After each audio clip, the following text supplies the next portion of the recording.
เป็นสาวแม่ห้างลูกหนึ่ง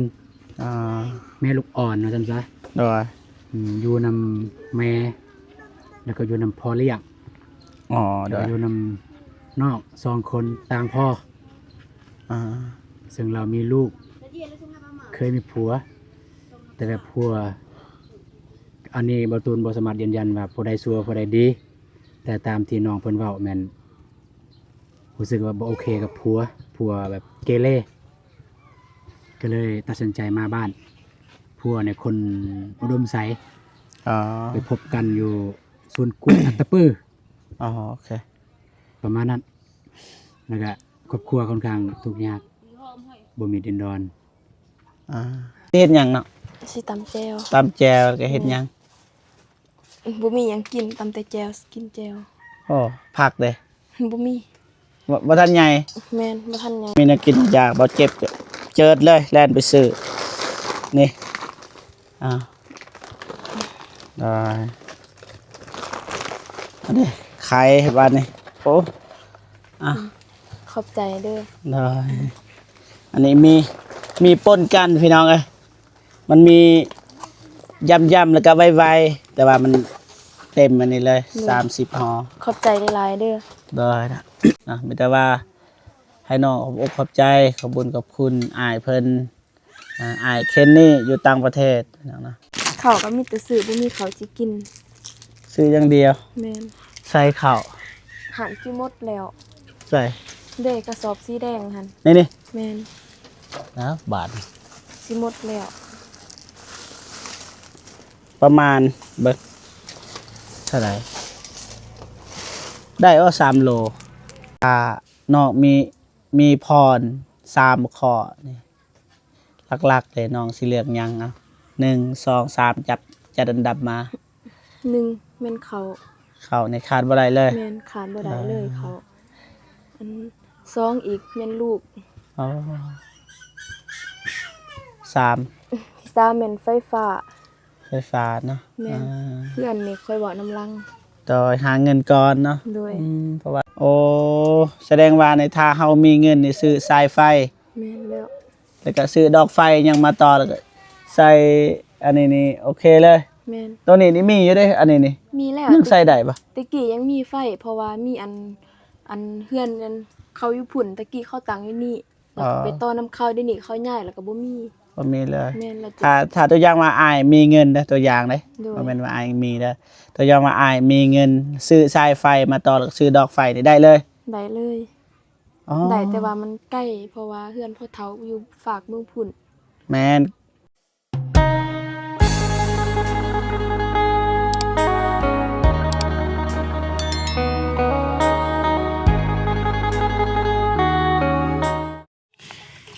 โอเคพ่อพี่น้องนะเปิดภาพมากับโบตูนคือเก่าพี่น้องเนาะครับพี่น้องสบายดีเด้อโบตูนเด้อกราบทักทายสบายดียามแรงพี่น้องนั่นเลยพาไปใส่นอนตาเนี่ยแต่ว่าอยากถามเรื่องราวข่าวๆนิดนึงให้โบตูนอธิบายว่าเราแม่นไผและอยู่กับไผอยู่จังใดอยู่จักคนประมาณนั้นน้องด้าเป็นสาวแม่ห้างลูกหนึ่ง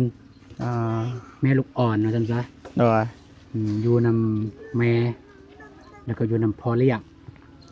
แล้วก็อยู่นำนอก2คนต่างพ่อซึ่งเรามีลูกเคยมีผัวแต่แบบผัวอันนี้บ่ตูนบ่สามารถยืนยันว่าผู้ใดชั่วผู้ใดดีแต่ตามที่น้องเพิ่นเว้าแม่นรู้สึกว่าบ่โอเคกับผัวแบบเกเรก็เลยตัดสินใจมาบ้านผัวเนี่ยคนอุดมไสไปพบกันอยู่ศูนย์กุดอัตตปื้อโอเค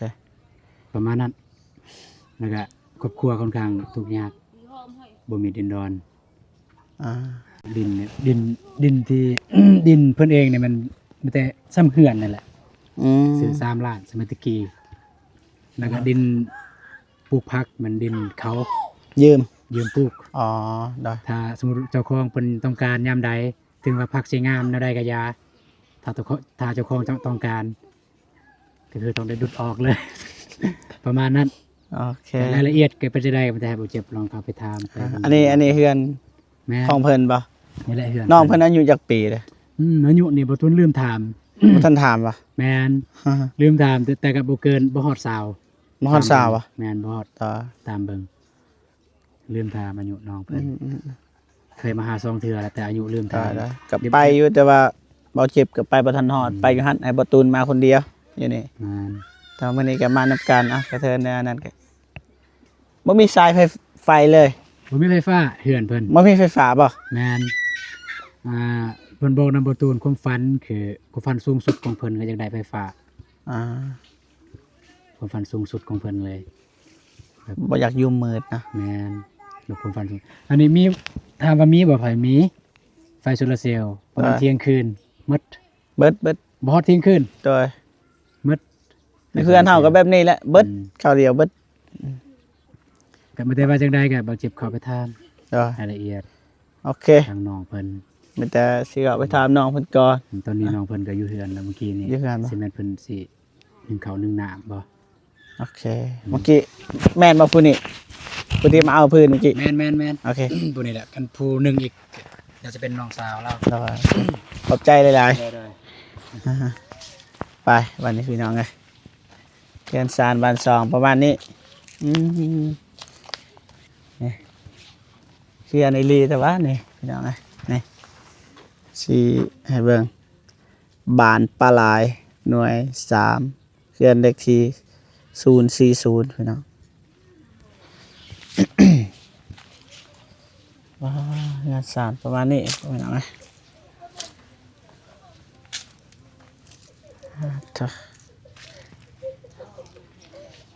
บันไดป่ะหลุดแล้วพี่น้องเอ้ยตัวนี้นี่มันตกแปลงใหม่หลุดเลยขออนุญาตขึ้นเหือนเด้อป้าโทษมือแทะเจอเลยพี่น้องไงนาซิแมนผู้นี้แหละเจ็บก็ได้เห็นในคลิปเนี่ยต่างๆอย่างไรขออนุญาตขึ้นเด้อวันนี้เด้ออันนี้คืออันบ่บนนอนพี่น้องขออนุญาตถ่ายได้บ่ถ่ายบนนอนพี่น้องยันผิดขีดคลองพี่น้องไงเท่าสังกะสีซ้อนไว้แล้วพี่น้องไง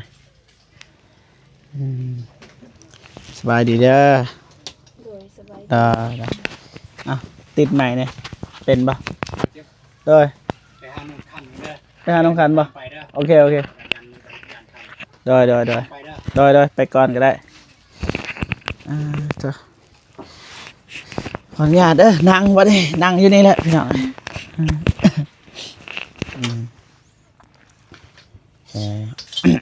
เอ็ดยังอยู่เนาะ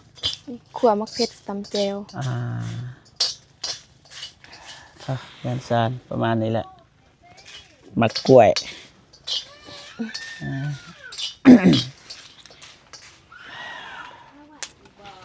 แบบ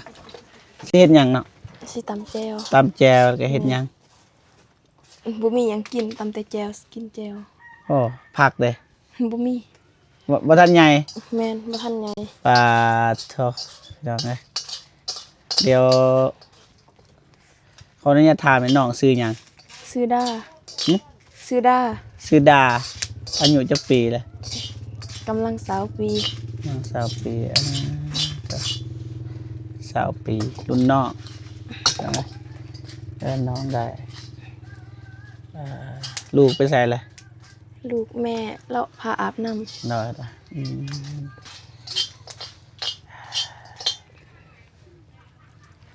ตามที่ได้ยินน้องเอาผัวแล้วสร้างครอบครัวแล้วแม่นบ่ แม่น แต่ว่าอย่าห่างกัน แม่น อย่าห่างเลยเฮ็ดใบคักแน่ ยังใบยังบ่แล้วเทื่อ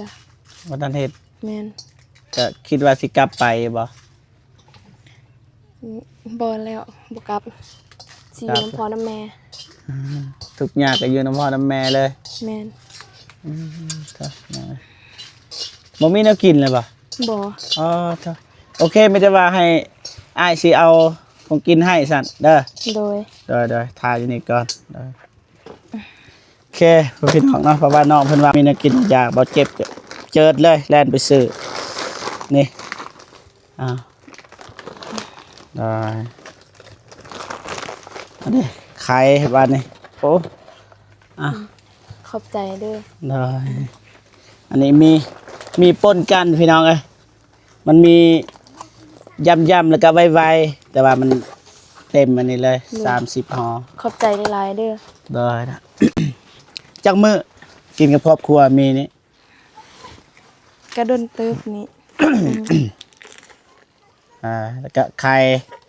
แล้วก็ไอ้ยังอยู่ในเปิดเบิ่งเบิ่งในถุงอ่ะนะ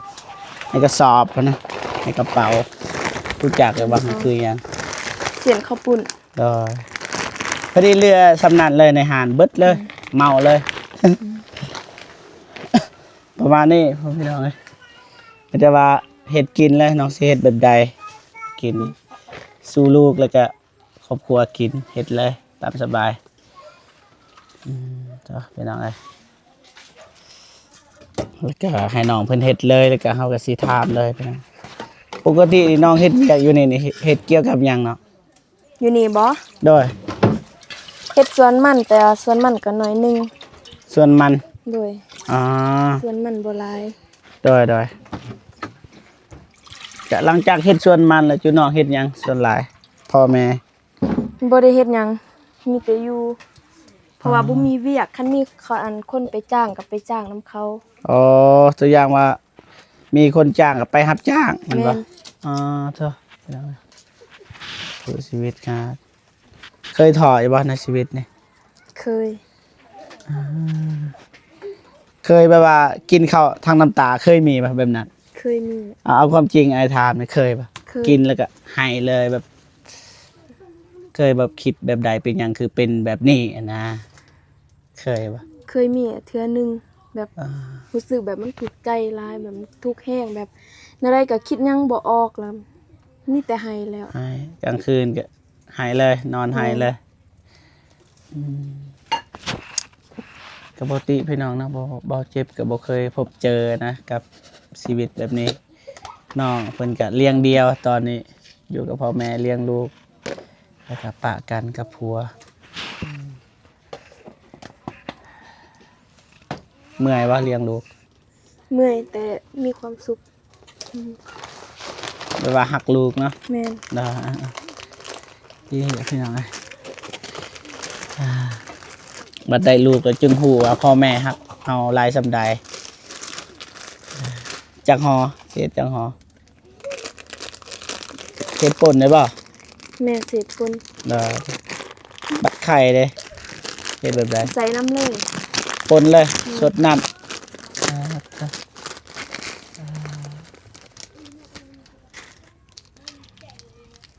เฮ็ดเนาะ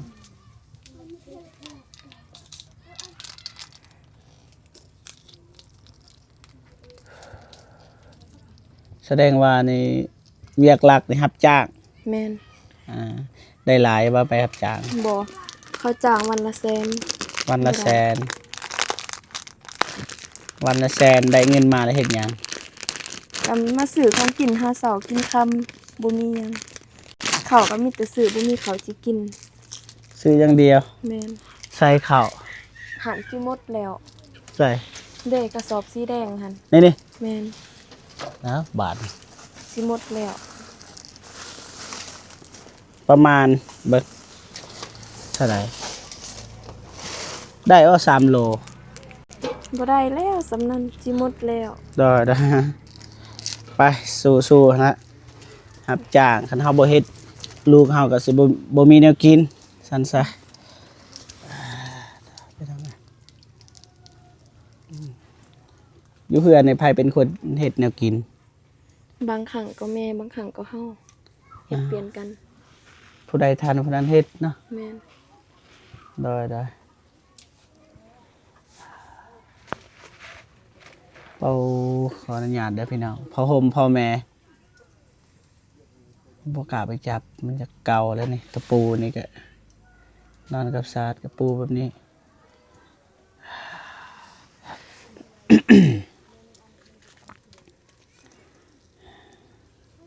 จักสิว่าสิว่าไปทางใดก็คือกันเบิดพี่น้องเอ้ยอ่าแต่เฮาก็เลือกทายญาติพี่น้องเฮาก็เลือกทายแต่คนทุกข์คนยากก็คือฮู้นะถ้าคนรวยเฮาก็สิบ่ได้ทายนะจังได๋ FC ว่าเป็นหยังคือว่าคือกันบ่มีข้าวบ่มีน้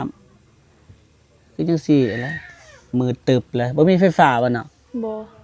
บ่มีเลย บ่มีแต่ใส่อันไฟแสงสว่าง ไฟโซลาร์เซลล์ แม่น อ่าทนอยู่บ่ไฟ บ่จุดน่ะมันก็หมดไตบัดหนึงก็หมดแล้วชั่วโมงหนึง2ชั่วโมงก็หมดแล้ว บ่สอดแจ้ง ได้อ่าพี่น้องเอ้ยลำบากอะไรบัดลูกหายกลางค่ำกลางคืน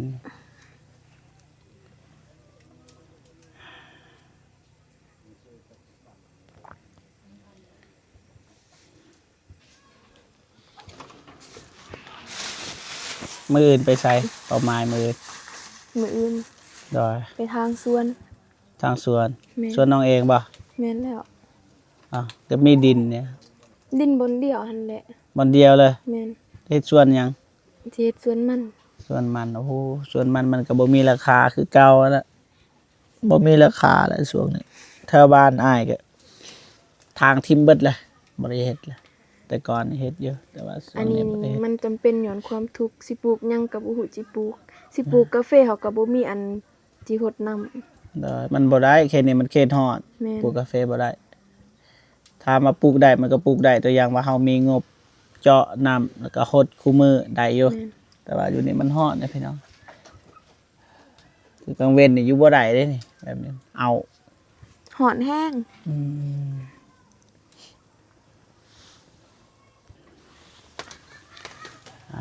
ถ้าเติมนะน้ำคือใส่หน่อยบ่มัก ใส่หน่อยแล้วมันบ่มักน้ำลาย ได้ลูกสิกินยังบ่นี่หรือว่าต้มไข่ต่างหากบ่ แม่นสิต้มไข่สิเฮ็ดเป็นโจ๊กเอา อ๋อจ้ะโอเค แต่ว่าสิถามน้องน้องมีพร3ข้อนี่หลักๆเลยน้องสิเลือกหยังเอา1 2 3จัดอันดับมา 1แม่นเขา เข้าในคาดบ่ได้เลย แม่นขาดบ่ได้เลยเขาอัน2อีกแม่นลูก อ๋อ3 ที่3แม่นไฟฟ้า ไฟฟ้าเนาะ แม่น เพื่อนนี่ค่อยเว้าน้ำลัง ต่อหาเงินก่อนเนาะ โดย เพราะว่ายังอยู่ได้อยู่แม่นอยู่เก่าคือจังซี่ไม่ตรงเขาเอิ้นว่าจักไม่ตรงไม่หยังน่ะนี่ใส่ไม้เบิดไม้ไผ่เบิดแล้วก็มีเส้นเอาบ่มีเส้นเลยมันมีไม้นี้เส้นมันเส้นเดียวนี่อืมหนึ่งน้องเพิ่นเลือกเขาแม่นเนาะพี่น้องเอ้ยตามบ่มีข้าวมันก็อยู่บ่ได้ที่สามลูกความหมายของน้องเพิ่นลูกก็คือ อยากให้ลูกมีข้าวกินแต่ว่าอยากให้ลูกมีความสุขนะบ่อยากให้ทุกข์นะคือน่าจะประมาณนั้นแล้วก็อันที่สามไฟฟ้าจะเป็นเลยสำหรับน้องมีลูกน้อยอยู่แบบมืดมันก็ยานไปเบิดพี่น้องเอ้ยสวัสดีกันเป็นกำลังใจให้เด้อ โดย ได้ จะได้ก็ขอบใจหลาย ได้สักสิวาเลยสักสิพารณาได้พี่น้องเอ้ยที่จริงอ่ะอันนี้ก็บ่แม่นของอายเด้อเป็นของผู้ใหญ่ใจบุญนั่นแหละอายหักของบ่เจ็บนั่นแหละเราให้เงินนะบ่เจ็บนี่ไปช่วยเหลือคนทุกข์ยากเขาก็ซื้อแบ่งปันคือจังซี่ละซื้ออีหยังละก็เอิ้นนั่นน่ะเส้นอีหยัง ๆข้าวปุ้น ข้าวปุ้นภาษาไทยเอิ้นหยังเนาะ ขนมจีน ขนมจีนแม่นแล้วก็ไข่ซื้อให้น้องเพิ่นนะมีแต่ว่าให้น้องขอบอกขอบใจขอบคุญขอบคุณอ้ายเพิ่นอ้ายเคนนี่อยู่ต่างประเทศนะแต่ให้น้องพนมมือแล้วขอบอกขอบใจอ้ายเพิ่นอ้ายเคนนี่อยู่ต่างประเทศโดย โดยจังได้ก็ขอบอกขอบใจไอายเคสนี่ขอให้สุขภาพแข็งแรง เถอะ ขอบใจ น้องเพิ่นก็เว้าบ่ค่อยได้ปานใดมีแต่ฝึกไว้เด้อ มื้อหน้ามื้อเนอบางทีก็สิมาใหม่บางทีมีผู้ใหญ่ใจบุญอยากช่วยเหลือเด้อ โดย ไปเฮ็ดอันนี้น้องปลาเถอะนี่แหละ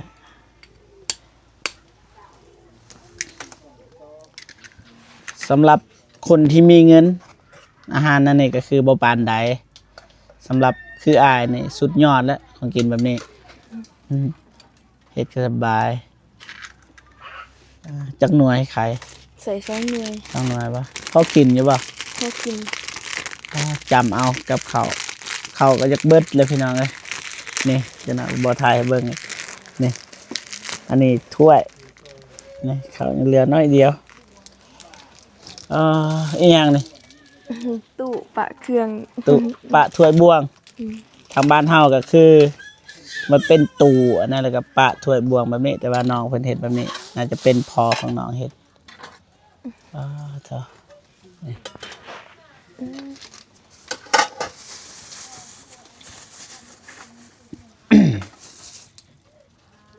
ลูกของน้องอายุจักปีแล้ว 5กระได9เดือน เขาเดือนมี แม่น ตั้งชื่อไว้แล้วบ่ ตังแล้ว ชื่อจังใดเลยลูกสาวหรือลูกชาย ลูกสาว ลูกสาวชื่อหยังนะ แอนนา แอนนา นางแอนนา แม่น อายุ9เดือนนะได้ห้องอยู่ อืม ข้างนอกพี่น้องเอ้ยแม่ของน้องเพิ่นดูแลน้ำเด้แต่ละมืออาบอยู่ไสน้ำเจาะเอาบ่ น้ำสร้างเขาขุดเอง ขุดเอง แม่น แล้วก็ซื้อจากโปม แม่น อ๋อ แล้วก็อันคอไฟฟ้าน้ำเขาเสียค่าไฟทุกเดือน เอาคือบ่โยงไฟเข้ามานี่เลย บ่มีเงิน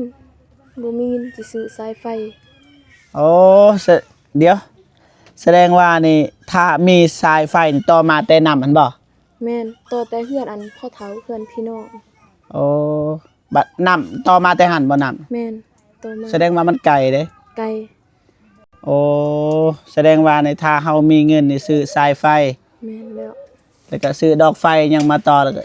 ใส่อันนี้นี่โอเคเลย แม่น ตัวนี้นี่มีอยู่เด้อันนี้นี่ มีแล้ว ยังใส่ได้ปะ ตะกี้ยังมีไฟ เพราะว่ามีอันเฮือนนั้นเขาอยู่พุ่นตะกี้เขาตั้งอยู่นี่แล้วก็ไปต่อน้ำเข้าได้นี่เขาย้ายแล้วก็บ่มี บ่มีเลย แม่นแล้ว ถ้าตัวอย่างว่าอายมีเงินเด้อตัวอย่างเด้ โดย บ่แม่นว่าอายมีเด้อตัวอย่างว่าอายมีเงินซื้อสายไฟมาต่อแล้วก็ซื้อดอกไฟนี่ได้เลย ได้เลย อ๋อ ได้แต่ว่ามันใกล้เพราะว่าเฮือนพ่อเฒ่าอยู่ฝากเมืองพุ่น แม่นได้บ่สองหลักหลักหนึ่ง บ่ได้นี่เฮือนต้นหนาวเฮียนนี่ โอ้ประมาณ200เมตร300ประมาณนั้น แม่น อ๋อโดยแสดงว่าบ่มีสายไฟคันมีสายไฟแล้วต่อมาเลยแล้วก็เสียไฟนำกันแบบนั้นบ่ แม่น ได้บ่แบบนั้น ได้ คันว่าแบบสิให้ไฟฟ้ามาลงมานี่โอ้มันหลาย10 ล้าน มันแพงจัง โดยซื้อสายไฟดีกว่าเนาะ แม่น ตัวอย่างว่าเรามีเงินโอเคเข้าใจละ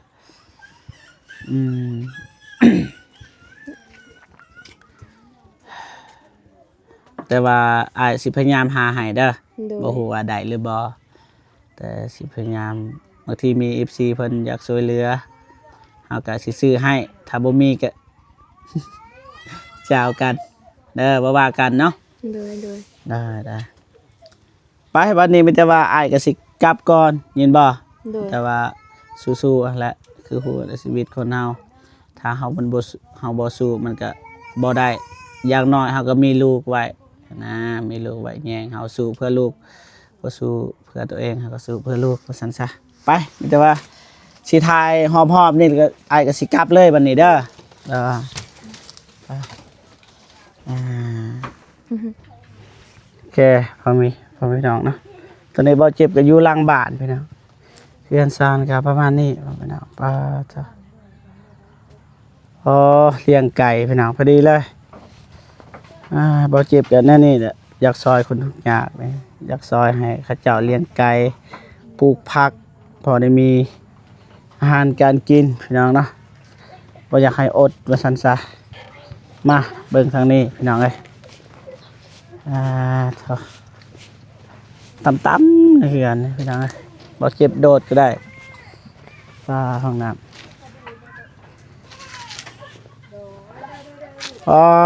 ขอกไก่ เขาเจ้าเฮ็ดข้อไก่แบบนี้ แต่มันบ่มีไก่ป่ะถ้าเบิ่งพี่น้องเนาะบางทีบ่เจ็บก็ทำมาตลอดบางทีก็สิซื้อไก่ก็มีให้น้องเพิ่นเลี้ยงไอ้ต้นคนอื่นก็บ่ปานใดต้นลูกน้อยบ่ฮู้ว่าน้องเพิ่นสิเลี้ยงลูกน้อยได้เลยบ่พี่น้องเรื่องได้อันใดแต่ว่ามันก็ลำบากพี่น้องเอ้ยเรียนซ่านก็พุ่นนี่มัดเอาเด้อพี่น้องนี่มัดเอาเหล็กลวดมัดนี่บ่ได้ตอกตะปูเลยเฮือนนี่พี่น้องเอ้ยโอเคพ่อพี่น้องเนาะบ่าวจิบก็สิจบคลิปก่อนเนาะจะได้ก็ขอบอกขอบใจขอบุญขอบคุณนะผู้ใหญ่ใจบุญทุกท่านนะบ่าว FC ทุกท่านนะที่เข้ามาเบิ่งมาชมคลิปของบ่าวเจ็บตลอดมาพี่น้องเนาะพิเศษสุดก็คือขอบอกขอบใจขอบุญขอบคุณอายเคนนี่นะที่ส่งเงินมาให้บ่าวเจ็บช่วยเหลือคนทุกข์ยากเนาะจะได้ก็ขอให้อายหรือว่าผู้ใหญ่ใจบุญทุกท่านนะจงมีแต่ความสุขสุขภาพแข็งแรงขออายุมันคนยืนนะความเจ็บบ่ให้ได้ความไข้บ่ให้มี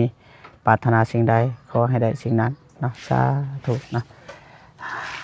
ประมาณนี้พี่น้องนะต้นน้องเพิ่นแห้งนะต้องการไฟฟ้านะพอเจ็บทำไปทำมาก็คือบ่มีสายไฟถ้ามีสายไฟมันก็ต่อได้พี่น้องนี่ปูอยู่พุ่นแหละต่อพุ่นแหละสายไฟประมาณ200เมตรหรือว่า300นี่แหละบ่ฮู้ว่าซื้อสายไฟมันสิถือเข้าได้พี่น้องเนาะพอๆกันคลิปหน้าพี่น้องเนาะสบายดีเด้อบ๊ายบาย